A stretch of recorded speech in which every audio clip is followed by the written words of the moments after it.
Iniimbestigahan naman ng National Food Authority o NFA ang mga pribadong grupong nag-aangkat ng bigas pero walang import permit. Ang iba pa sa mga ito, posible umanong nakapag-angkat ng bigas ng higit sa itinakdang kota. Balitang hatid ni Maki Pulido. Sa paid ad na lumabas sa mga pahayagan, nakalista ang mga top rice importers o mga pribadong grupong maraming inangkat na bigas noong 2013. Nakalista rin kung magkano ang binayaran nilang tax para sa inangkat nilang bigas. Ang tanong, porket ba nagbayad ng buwis ay legal na ang kanilang pag-angkat? Sabi ng National Food Authority o NFA, hindi.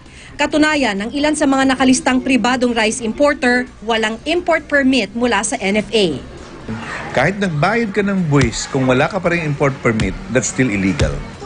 Sabi ng batas, NFA lang ang may karapatang mag-angkat ng bigas.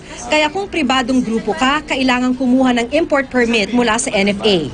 Sa tala ng NFA, isa sa mga may malaking naiangkat na bigas pero walang import permit noong taong 2013 ang silent royalty marketing. Katunayan, sumusunod lang ito sa NFA sa dami ng inangkat na bigas noong nakaraang taon.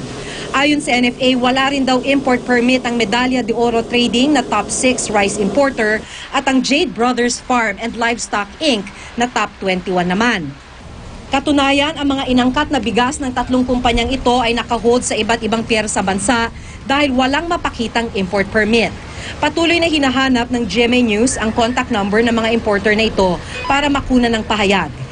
Sa depensa ng Medalla de Oro at Jade Brothers Farm and Livestock ng pagpaliwanagi ng NFA, sinabi nilang pwede naman daw silang mag-import kahit walang permit dahil wala ng mga restriction mula pa noong 2012 batay sa pinasok na kasunduan ng Pilipinas sa World Trade Organization. Iisa-isa namin yan. And we will evaluate and validate. No? Iniimbestigahan na rin ng NFA ang mga grupong nag-angkat ng bigas mula taong 2011 hanggang 2012 dahil sa posibilidad na nagamit ang ilan sa mga ito para makapag-angkat ng higit sa kota. Hirap nga lang ang internal auditor ng NFA, nawawala na raw kasi ang mga papeles ng special committee binuo para magbigay ng import permits. May mga naibigay pero hindi talaga kumpleto. Kasi kagaya dun sa validation process, siyempre tine-check namin na validate ba to, nasan yung mga resulta ng validation.